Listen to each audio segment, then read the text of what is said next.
Hey there, this is Ari. Welcome back to the show. Before we get into today's episode, I want to let you know about one of the biggest hidden causes of fatigue that most people never really consider, and that is nutrient deficiencies.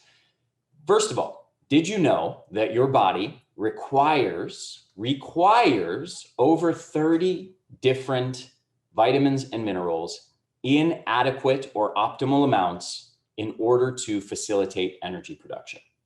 Okay, that's a simple fact. Now, consider this pretty shocking fact. Over 9 out of 10 people have at least one deficiency in those different nutrients. Okay, now to break it down even further, over 50% of people don't meet the recommended daily allowances for things like vitamin A, calcium, and magnesium. And if you look at data on the percentage of the population in the US that are not meeting the recommended daily allowance for many of these different vitamins and minerals, here's what we find. And this is the actual data. So you see things like deficiencies in B vitamins like riboflavin and niacin and thiamine and B12 and B6 are extremely common.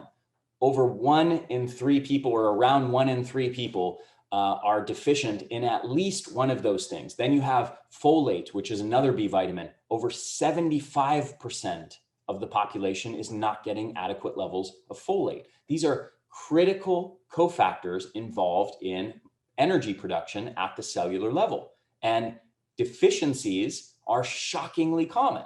Then you have other, minerals. You have things like zinc deficiency, magnesium deficiency, calcium deficiency, vitamin E deficiency, vitamin C deficiency. And we can see on and on and on that, 50% or more of the population is deficient in at least one of those things. So putting this all together, the vast majority of the population have a deficiency in at least one of these things, and more than likely 3 to 5 or even upwards of 8 to 10 deficiencies in these various nutrients that are needed for optimal health and energy production. And this is the reason that we formulated our new supplement, Energy Essentials and Superfoods.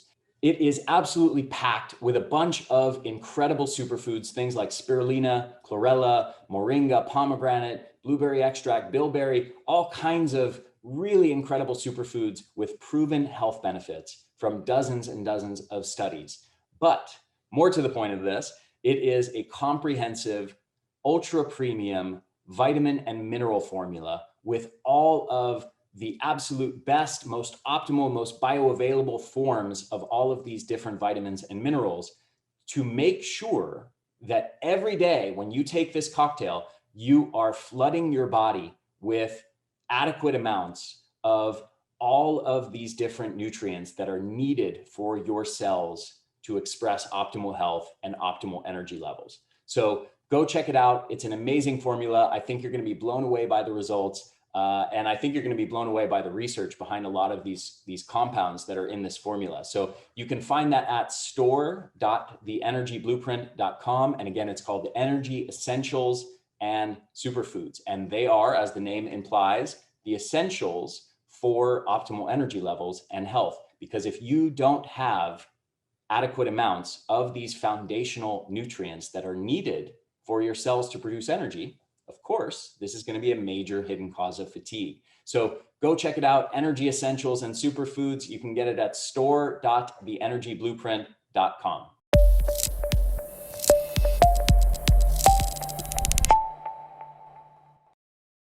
Hey there, this is Ari. Welcome back to the Energy Blueprint podcast. With me now is my friend, Dr. David Jockers, who is a doctor of natural medicine. He runs one of the most popular natural health websites, which is drjockers.com, which has gotten over 1 million monthly visitors. And his work has been seen on popular media such as the Dr. Oz Show, Hallmark Home, and Family.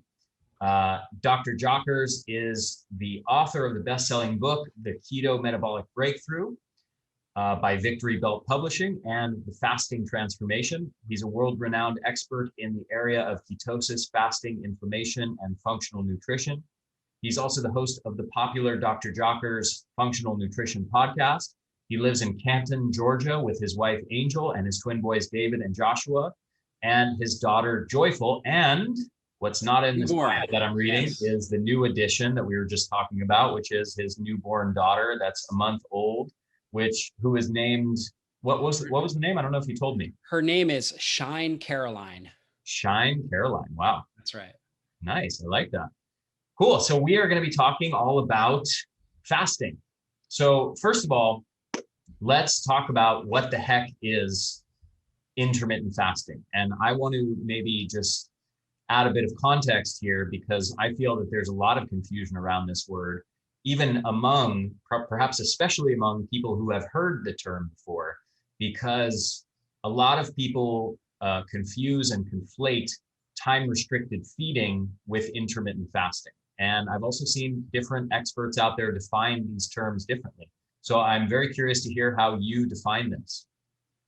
Yeah, I mean, I think there's a lot of overlap there. So with intermittent fasting, I mean, basically the term is just you're taking periods of time without eating. That's basically what that actually means. And ultimately, I mean, you could be fasting from a lot of things. You could be fast from social media. You could fast from, sugar, right? Things like that. So there's a lot of things you could fast from. For the purpose of our conversation, we're talking about food in general. And then time restricted feeding is kind of this idea of compressing our feeding window. So again, there's a lot of crossover there. I kind of use those interchangeably. Time restricted feeding is going to be more so in a 24-hour period, whereas intermittent fasting can be ultimately, I consider anything over 48 hours of fasting to be a prolonged fast. And the reason for that is after about 48 hours of fasting, you stop producing digestive juices, stomach acid, bile, pancreatic enzymes. So there's a whole, additional set of mechanisms that take place. Whereas, if you break your fast at 36 hours, your body was still even though it had reduced its production of these digestive juices, they're still present. They're still, you're still producing smaller amounts of those. And so therefore, it's still kind of in this window of like a more of a short fast or intermittent fast as opposed to an extended fast. Again, anything over 48 hours, I consider an extended fast. And then time restricted feeding is really like in a 24-hour period where are you compartmentalizing or compressing your eating window? So you might eat in a 6-hour eating window from, let's say, 12 p.m. to 6 p.m. That's your eating window. And then you are, based on that, you have an 18-hour window where you're not eating, you're fasting from 6 p.m. to 12 p.m. the next day. So that's kind of how I use those terms. Would you classify that the example that you just gave as intermittent fasting or as time restricted feeding? Really both. I don't have a problem with somebody saying, okay, I'm intermittent fasting and I'm doing an 18-6 or a 16-8, or if they say I do time restricted feeding, 18-6, 16-8. I don't have a problem with using either one of those terms. I think they're both accurate terms. Okay, so where do you think a good threshold could be to distinguish those two? Do you know what I mean? Like, would it be like, let's say, a 6-hour or a 4-hour feeding window? You could classify as, okay, that's intermittent fasting, whereas a 10-hour feeding window is just normal daily life, not technically intermittent fasting. You're just eating with an 8 or a 10-hour feeding window each day. Well, I think it depends on like what your goals are and what you're trying to accomplish. So if you're eating in a 10-hour eating window, I still call it, like in my book, I talk about different types of fasts. We talk about a simple fast, which is like a 12-hour overnight fast, which, is really more mindfulness. I mean, it's really an easy process to, eat in a 12-hour eating window and fast 12 hours overnight. It's actually very easy, but for some people, they're mindlessly eating, so at night they're, snacking on something before they go to bed, or maybe they've been trained this way, like in order to put on muscle. I know for me, many years ago, I was a personal trainer and I thought I had to have a big protein shake before I went to bed and then wake up in the morning, eat first thing in the morning. So we start out with kind of a mindfulness practice, which we call a simple fast. Could you call that just, time restricted feeding? You call it what you want. You know what I mean? 14 hours, I call it the brunch fast. It's kind of like you're pushing out your breakfast a little bit, like your morning meal a little bit further, and you're focusing on hydration in the morning. And then you get into kind of like that 16-8, which is a really popular approach. And by that point, your body starts really dipping into fat stores. You start to break down body fat. And of course, it depends. It's always individualized, because if you have high insulin, if you're very insulin resistant, you're going to struggle to burn fat until you get your insulin levels down and more sensitive. However, if you're following that 16-8 over time and your body's adapting to that, you're going to start burning fat for fuel. And then once you get into like the 18-hour, you're starting to ramp up some autophagy. And then if you can push it, and one of my goals, what I really think would be a great goal for, the vast majority of our society, is for everybody, unless you're like a pregnant woman, nursing a newborn like my wife is, or a high level athlete in season, or possibly like a type 1 diabetic or a young child, doing something like a 20 to 24 hour fast one day every single week, I think is one of the best things you can do to improve your metabolic flexibility, to where your body's good at burning fat and sugar for fuel, good at producing ketones, running off ketones, and also ramping up intracellular healing, this process of autophagy, which we can go on to further. Now, what you want to call those things, I think, I don't know the actual definitions, of time restricted feeding, intermittent fasting. I think that these things are very interchangeable as far as, the terminology we use, but yeah, that's my thought on it. Okay. Yeah. I mean, I think, there's different, I think part of the fuzziness is that people use the terms in different ways. I personally think something like maybe the cutoff being below, 6 hours, maybe 4 hours a day might be a reasonable thing. Or to say you do a prolonged fast of, let's say, a 20 or 24 hour fast or 36 hour fast once or twice a week. I think that would clearly be, intermittent fasting rather than time restricted feeding. Like, so to me, I think somewhere in there makes sense to cut it off, but ultimately it's just semantics. And yeah, I think time restricted feeding definitely is within a 24-hour window. What are you looking at? Where are you eating your meals in that 24-hour window? You know what I mean? Whereas intermittent fasting can extend beyond that. Exactly. Yeah. Okay. So how did you get started? What was your, catalyst for becoming interested in fasting and experimenting with it? Well, like I mentioned, I was a personal trainer in my early 20s, and I was eating 6 meals a day. I took a nutrition class, and I had to count up all my calories, and it was like 5,500 calories a day, because I thought that's what I needed to do. I'm an ectomorph body type, so I have thin shoulders. I'm a thinner body type, and of course, when you're a personal trainer, you want to look jacked, right? You want to look big and strong like you, Ari, right? And so anyways, I was trying to do that, and I was lifting heavy, and trying to put on all this muscle mass. And I always had digestive issues, but it really caught up to me in my early 20s. I developed irritable bowel, and I actually got to the point where I lost 30 pounds of body weight, muscle, Wow. right? Even though I was trying to exercise, trying to eat, I would have intense cramping, bloating in my gut. And, I had developed orthostatic hypotension. I go from sitting to standing. I feel super dizzy.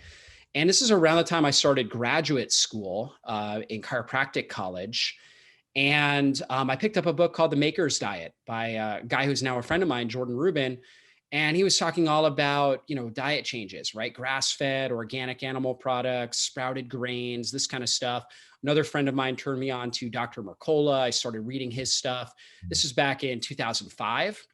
It's funny. And I could literally transplant my own story in there. Apart from the irritable bowel syndrome, that's like identical to how I went from 6 meals a day to experimenting with fasting as well.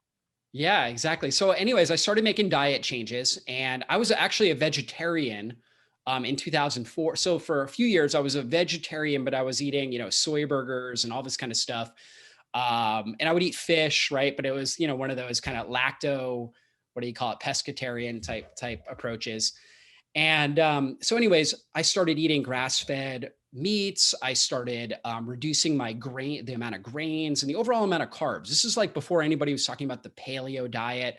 We just called it the healing diet. In fact, another doctor that I was a part of an association with was Dr. Dan Pompa. I don't know if you're familiar with him, but he was using this approach called the cellular healing diet. So I pretty much took my knowledge from reading The Maker's Diet, reading a lot of Dr. Mercola's work, Udo Erasmus, Fats That Heal, Fats That Kill, along with what Dr. Pompa was teaching.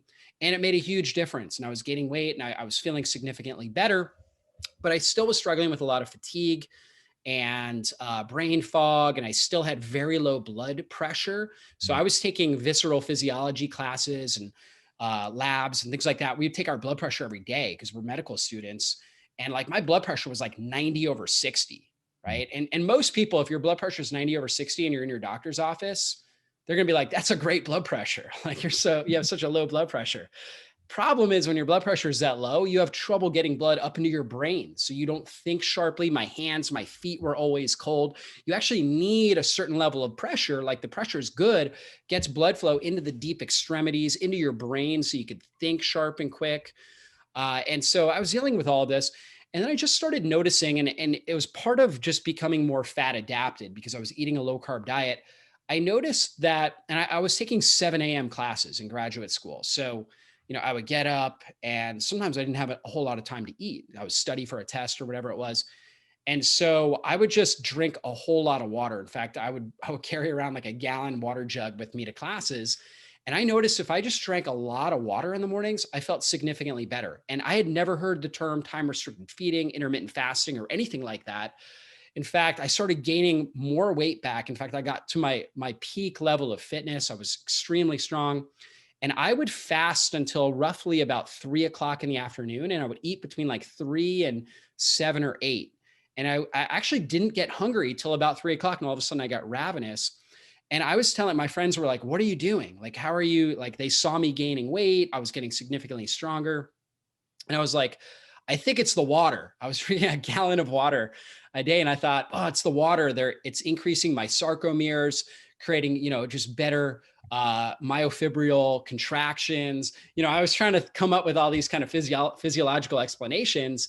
It wasn't until later that I realized, oh, it's actually the intermittent fasting enhancing my mitochondrial function. So my mitochondria, my muscles, and the cells in my body were functioning significantly better. I was able to produce more energy. The hydration was a good thing, but certainly wasn't the main factor in why I was able to do that.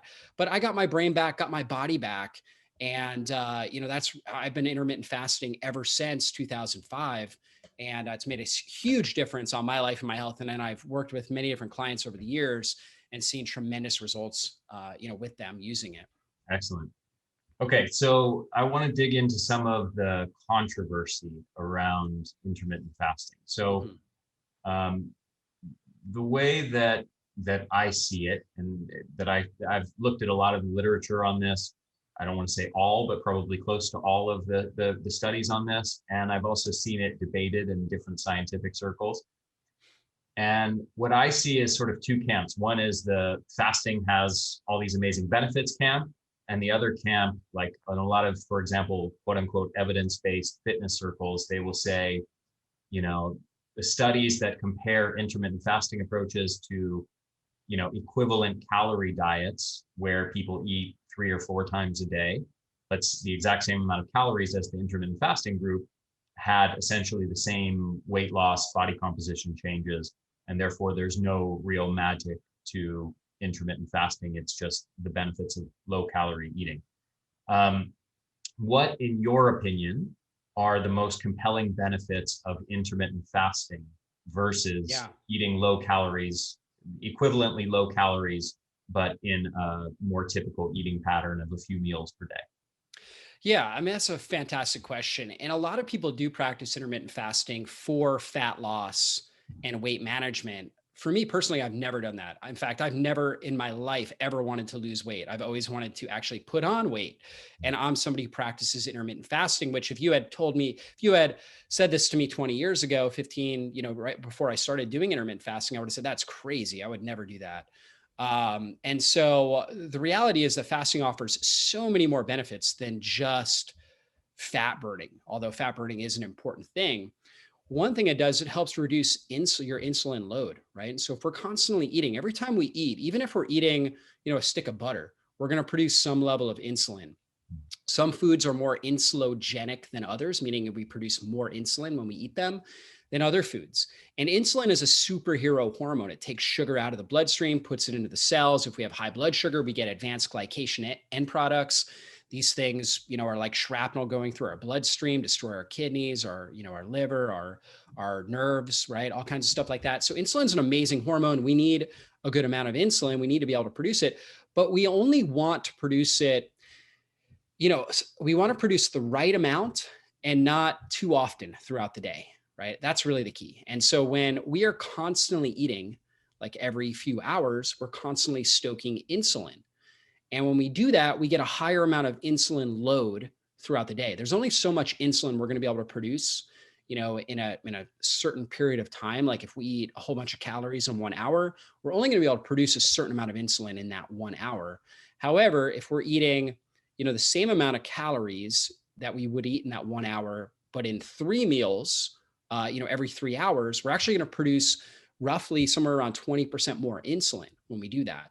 And so our overall insulin load goes up. And the more that we're stoking insulin, or we have insulin up, insulin's telling the body store fat, right? It stops the breakdown of fat, stops lipolysis.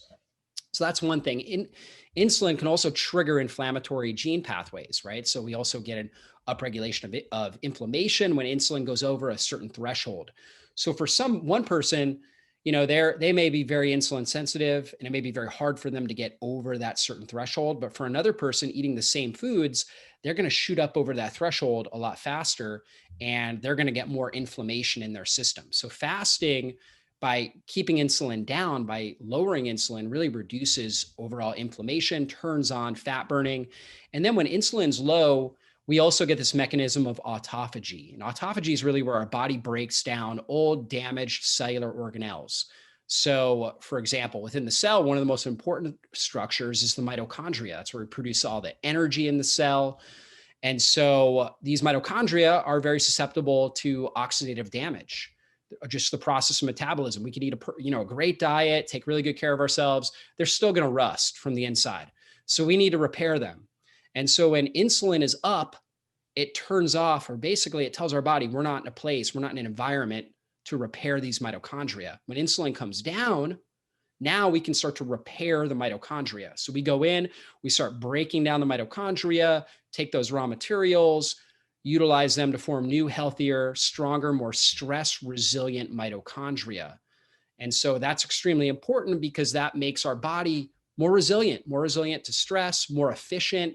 Those mitochondria are better at burning fat. When the mitochondria oxidize and they rust and they become inefficient, they become really bad at burning fat. And they can even get to the point where they can only burn glucose, or basically our cell can only burn glucose because the mitochondria are so damaged. And now we get really bad fatty acid oxidation. So we become less, and I know your listeners know that when we burn fat for fuel, we produce a lot more energy. And fat is a cleaner fuel. We produce less oxidative stress and free radicals when we burn fat for fuel than when we burn sugar. So if we're stuck in sugar burning mode, then we're going to produce a lot more oxidative stress, a lot more free radicals. We're going to damage these mitochondria, all the different intracellular organelles. We're going to damage them a lot faster when we're stuck in chronic sugar burning mode as opposed to fat burning mode.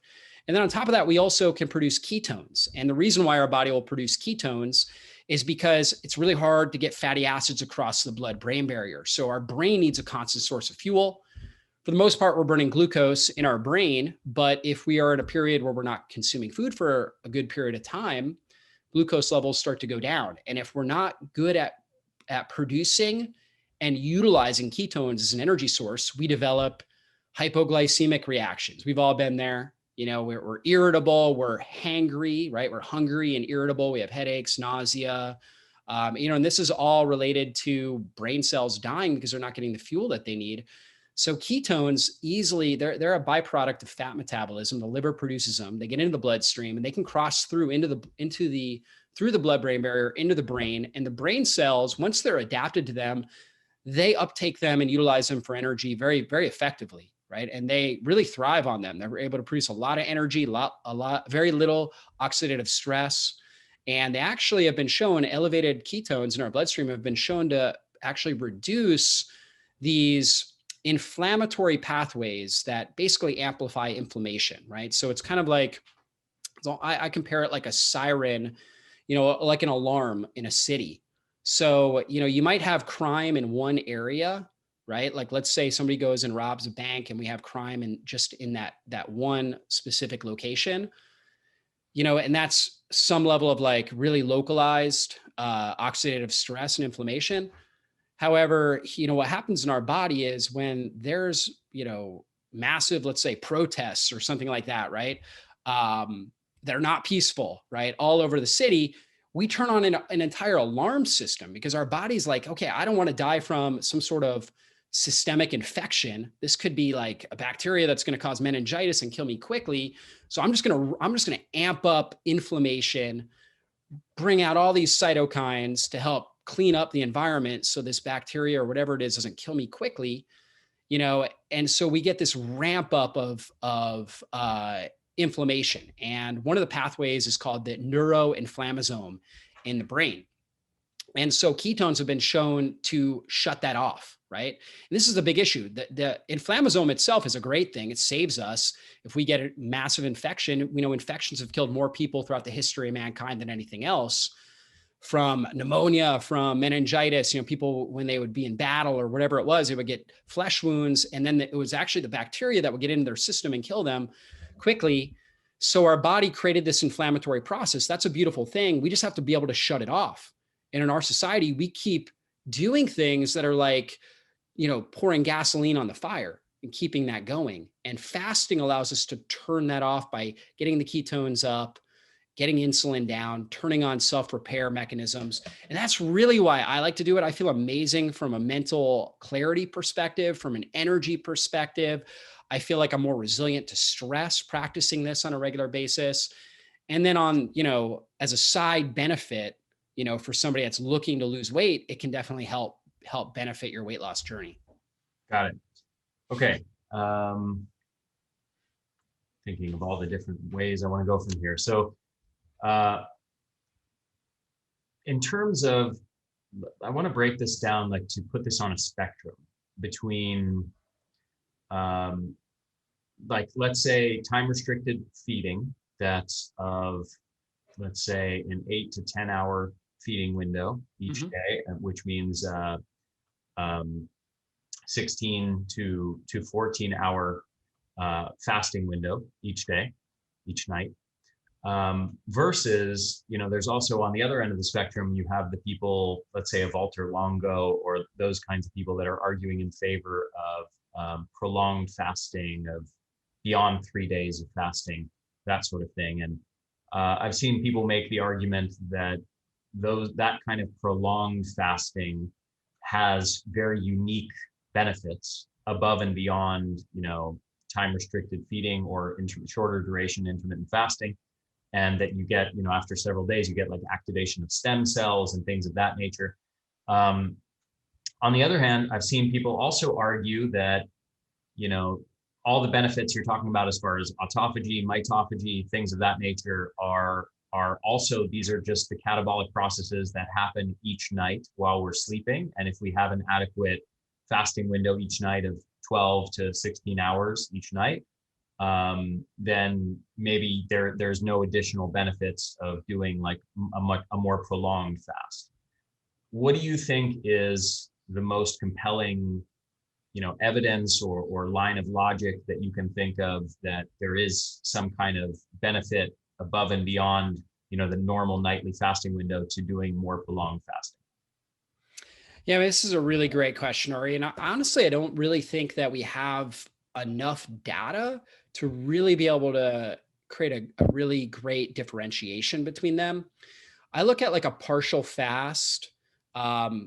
I think it's a really great thing for somebody that has high levels of inflammation, weight to lose, right? Maybe autoimmune condition, something like that, insulin resistance.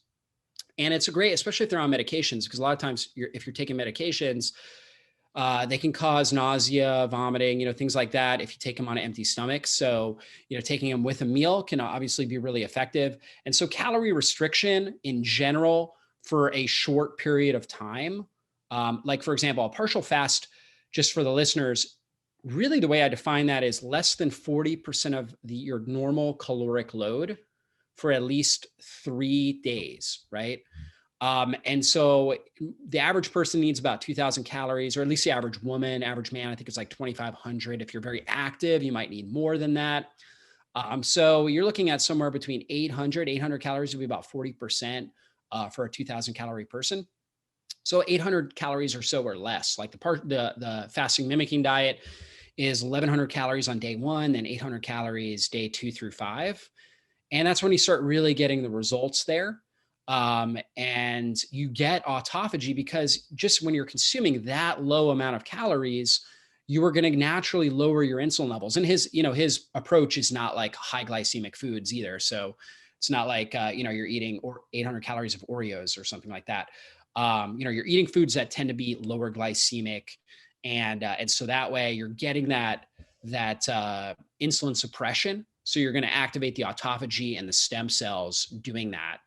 Now, we haven't really compared that head to head with a water fast, right? Or even like a intermittent fast for 24 hours, right? Just a water intermittent fast for 24 hours. So we haven't done enough head to head comparison. And of course, Walter Longo has his own biases. He thinks this is the best approach. And clearly, based on his research, it's showing a lot of positive health benefits. And so I think it's a great approach if somebody wants to follow that.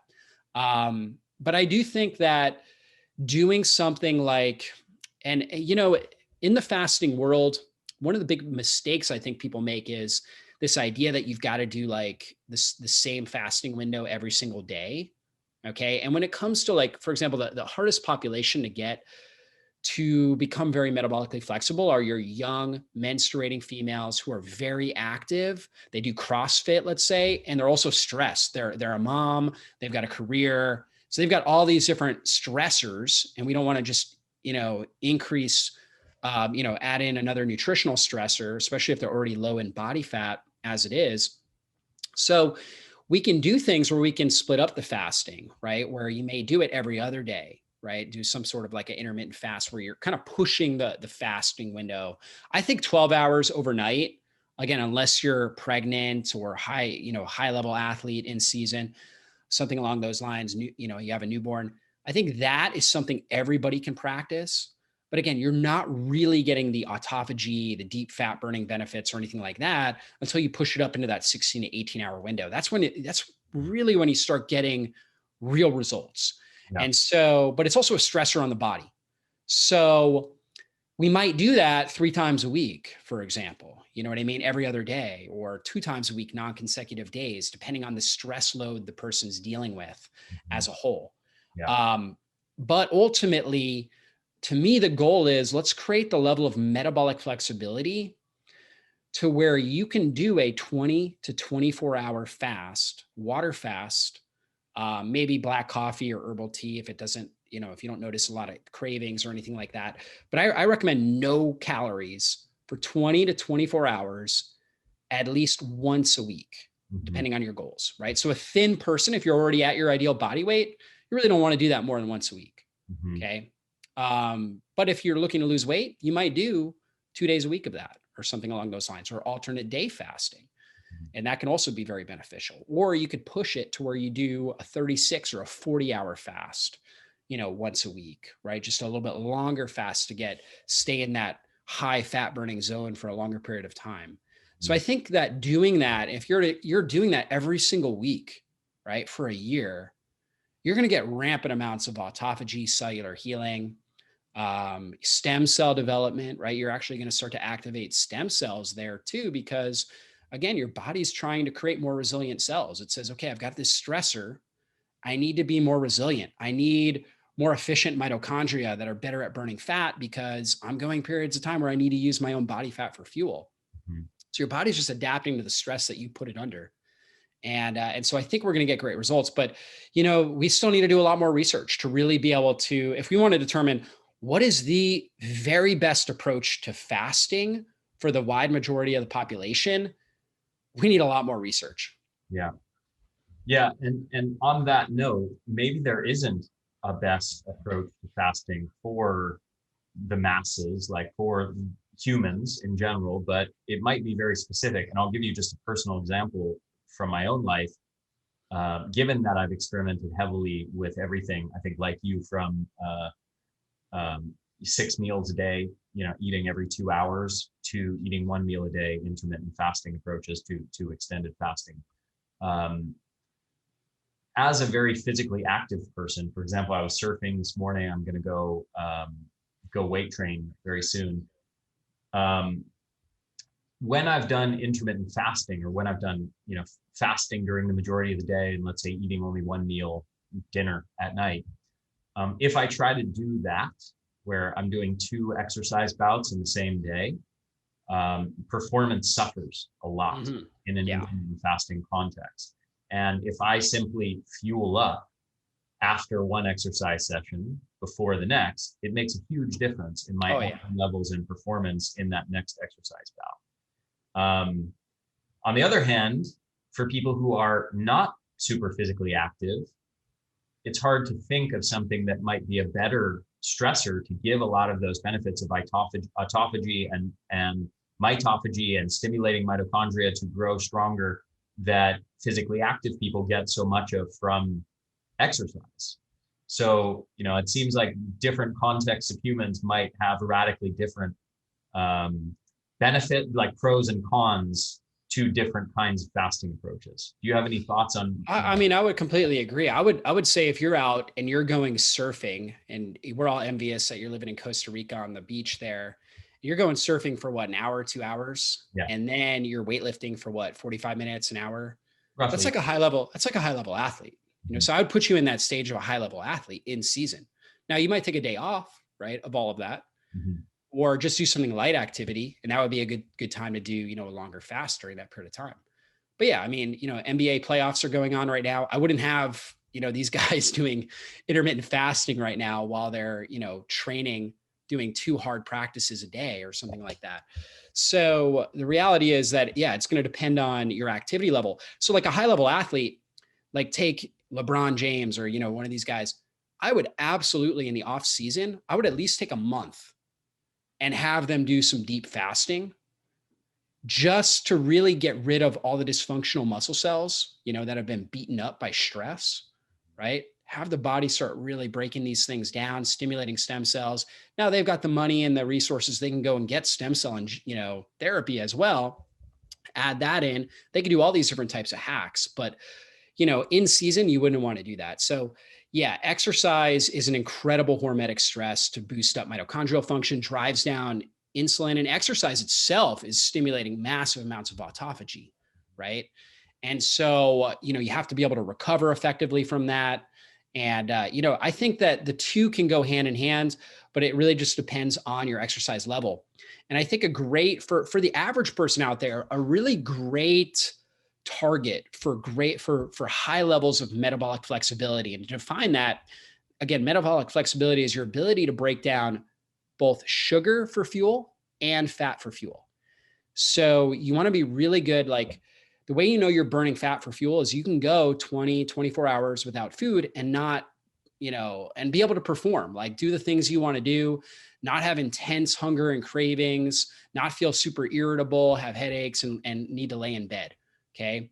If you're in that place, you're very metabolically inflexible, but at the same time, you should be able to do a fast like that, 20 to 24 hours, and then turn around and exercise and actually feel good like I do. So for me, I eat lunch on Wednesdays. What I found, Ari, is I actually feel better when I do a lunch to lunch fast than dinner to dinner. I sleep better that night. I have better heart rate variability on my Oura ring. So Wednesday night, I don't eat dinner.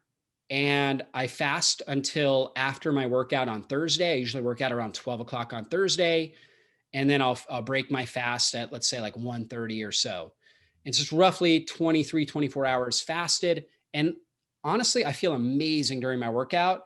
And when I'm finished with my workout, I'm not even hungry. I feel fantastic.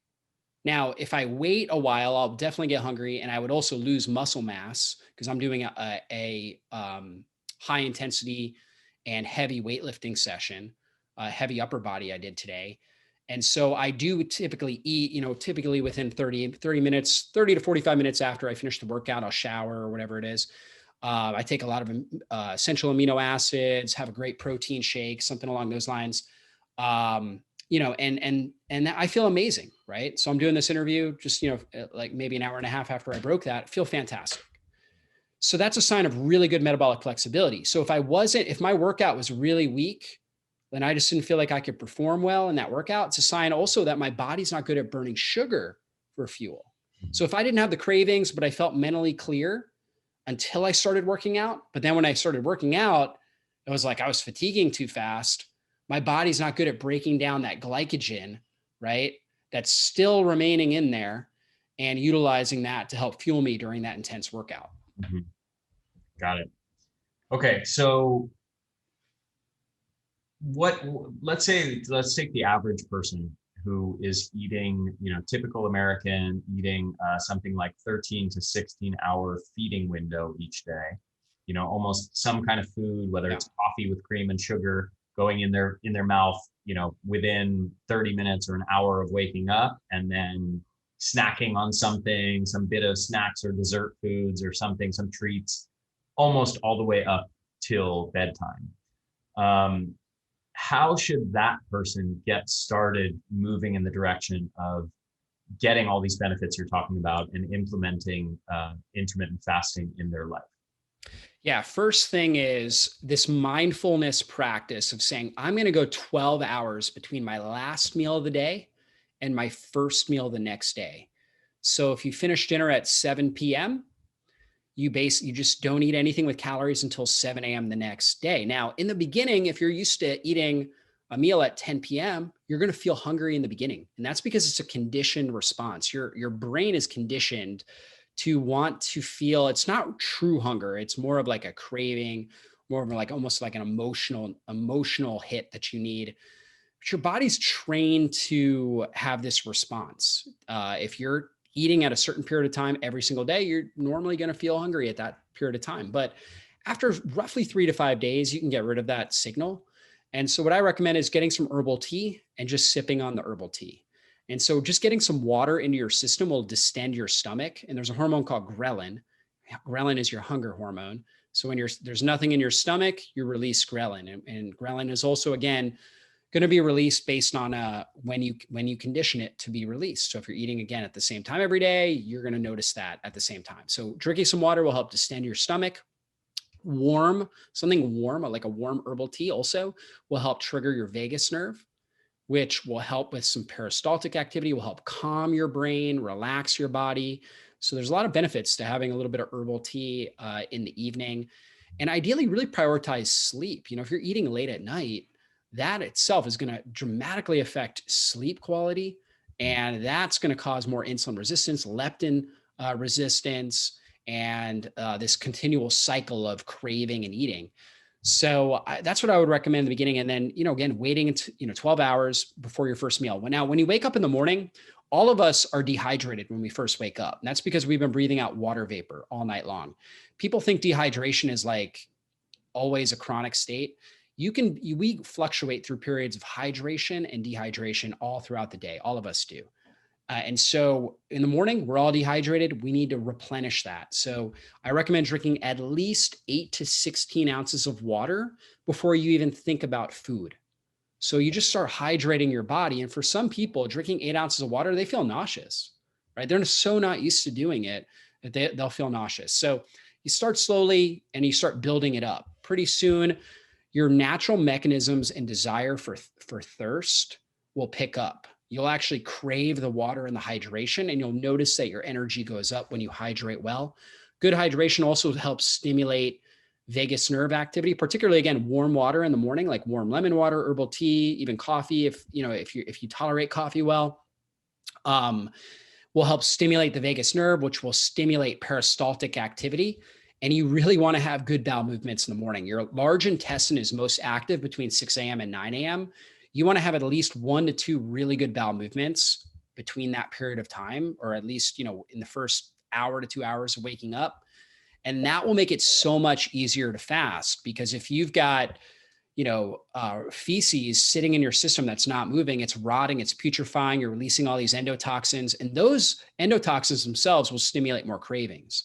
And so they'll cause more damage to your hypothalamus, your hunger center will be affected, and you'll constantly be craving food.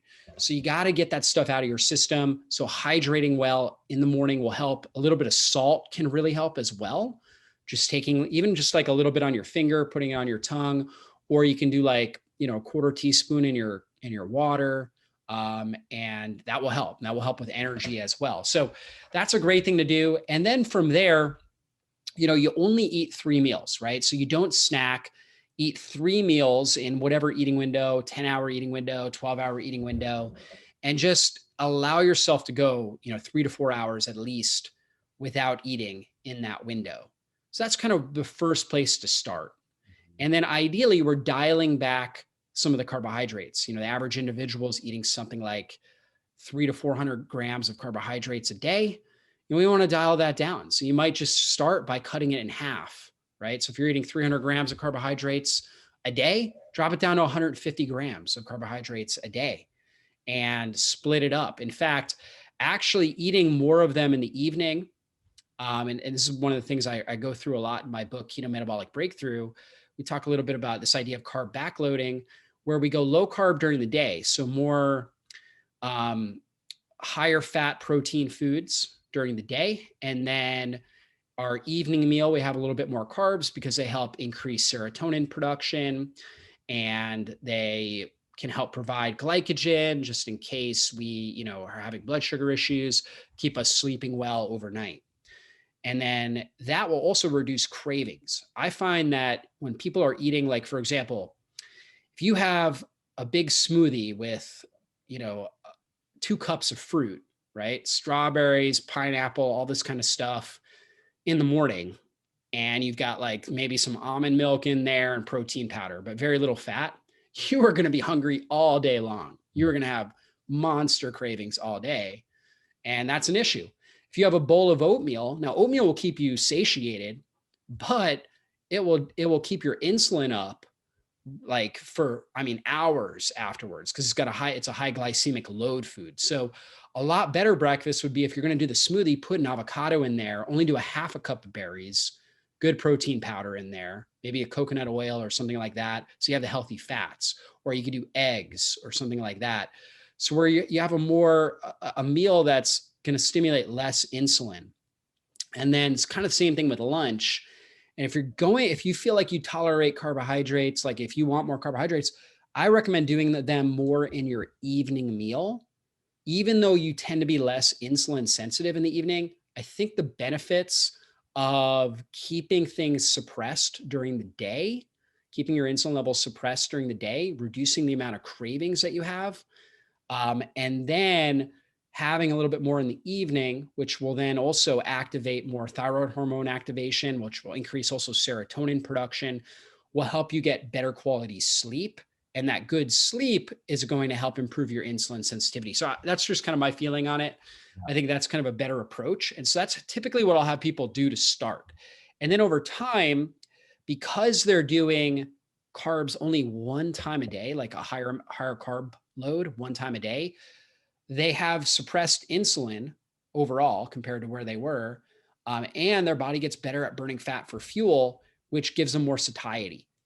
And so then the natural satiety starts kicking in. And then I'll say, okay, let's try really finding a tighter eating window.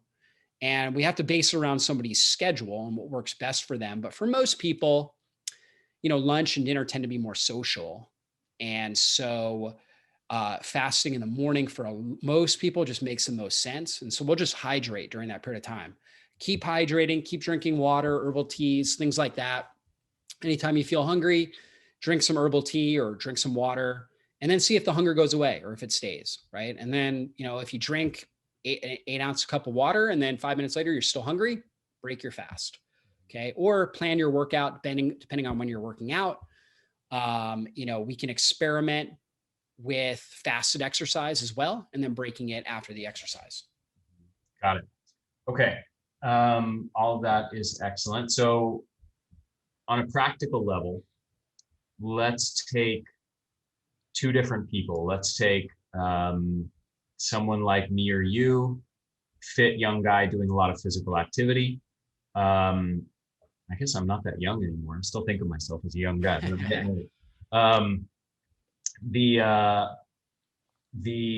And then let's say like a mostly sedentary person in their 50s or 60s who is very overweight and is not particularly physically fit.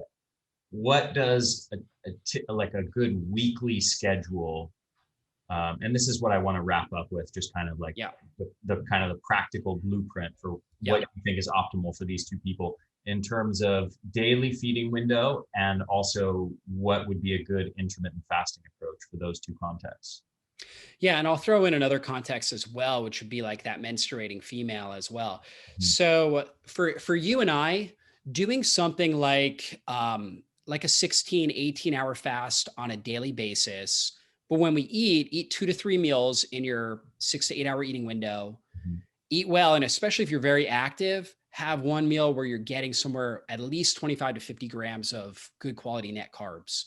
On a regular basis. You might do one day a week, maybe, where you go real low carb. But if you're very active, I would definitely recommend getting at least 50 to 100 grams of net carbs each day, and usually prioritizing them in like one main meal tends to work well to load up that glycogen. And then, so that's what I would recommend. And then adding in like a 20 to 24-hour fast one day a week. And there may be one day a week where you just do what we call feasting, right? Where it's like, okay, I'm not even worried about fasting today. I'm just going to eat as much as I want, whenever I want. Okay. And for a lot of people, it's a good mental break. So doing something along those lines, I think for a fit person is a great strategy. For the person they want to lose 30 pounds, not very active, overweight. So that person, we want to get them doing 16 to 18-hour fasts on a regular basis. And then also we want to add in a 24 to maybe even up to like a 40-hour fast where they fast from, let's say, dinner Saturday to lunch on Monday, for example. Okay. And then we add in one day where we're having a higher amount of carbohydrates. And it really depends on the individual. So if their fasting insulin is really high, we might not do that. But if their fasting insulin is pretty decent, then we'll do like one day a week where we might go to 100 to 150 grams of carbohydrates, kind of like that feasting day, to just reactivate certain hormones, tell the body, hey, we're not in a state of scarcity. We want this sort of diet variation to take place where the body doesn't feel like we're in this environment where there's no food around. We want to kind of cycle back and forth between periods of famine and periods where we're telling the body, based on the amount of carbohydrates we're consuming, that food is plentiful, right? And so insulin is more elevated. So we'll do something along those lines. Now, if the person's doing that and they're still struggling, we can experiment with doing, very low carb, right? For a longer period of time to see if that helps budge. There's a lot of different mechanisms here, right? We can try that. We could also look at, for example, food sensitivity. Sometimes they're reacting negatively to eggs or coffee or something like that. And they're consuming it every day, even though they're on a low carb diet, doing fasting, and they're still not seeing changes. So we may have some issues with that. So there's a couple other, different hacks that we have to look at when it comes to, they may not be sleeping well, right? So we have to optimize sleep habits, all those kinds of factors. But something along those lines is usually a good strategy. And then for the menstruating female that's, also likes to do high intensity exercise and is also a mom and has a career, we might only do the intermittent fasting 2 days a week. I call it crescendo fasting. So we might do it Monday and Thursday, for example. And ideally in the beginning on non-exercise days, we're doing that intermittent fast. And if they feel good with that, so if we're pushing it up, and by the intermittent fast, I mean up to that 16-hour window. So not the 12 or 14. I think that's like a baseline that everybody should be doing on a daily basis. Okay. So the 12 to 14-hour fast to me is kind of your baseline, right? So we're trying to do that again, unless you are this sensitive population, like a pregnant woman or nursing a newborn, right? Or a high level athlete or possibly a type 1 diabetic, although many of them can do a 12 to 14-hour fast easy. My kids do 12 to 14-hour fasts overnight all the time. So anyways, for those women, we're pushing that 16 to maybe even 18-hour fast but only 2 days a week, non-consecutive days. In the beginning, we're doing it on non-exercise days. Now, if they feel good, if they say, okay, on those 16-hour days, I just feel great. I feel really good. Okay, we'll do it 3 days a week now, every other day. And then if they're still feeling good with that, let's try adding in exercise at the end of that fast and see if they're able to do that. So we're just slowly adding these stressors. So we're not overwhelming the system, but we're priming the system to become more resilient. And that's ultimately where we want to be. The person that's 55 years old and 30 pounds overweight, high insulin, fasting is going to be a great stressor. Exercise is going to be a great stressor on that person. As long as we are also sleeping well, trying to keep our stress down, trying to make positive eating changes, things like that. Typically, they can handle more of that. But, everybody is a little bit unique, but the vast majority of those people can handle a little bit more intense fasting. Mm-hmm. Excellent. Dr. Jockers, this has been great. Thank you so much for coming on the show and sharing your knowledge. I really appreciate it. Really good info on intermittent fasting. And I think this is probably the single deepest dive I've done on the subject of intermittent fasting. And I really enjoyed it. Thank you. I've had, I'm trying to think, I've had Dr. Dan Pompa on, and I've had Walter Longo on, and they both have their takes on fasting, and Pompa talks a lot about nutrient cycling and things of that nature. Walter Longo talks a lot about the more extended fast. So this was a nice kind of filling in the gaps episode, and great stuff. Thank you so much for coming on the show. Thanks, Ari. It's been an honor, and I love talking about this topic. So thanks for having me. Yeah.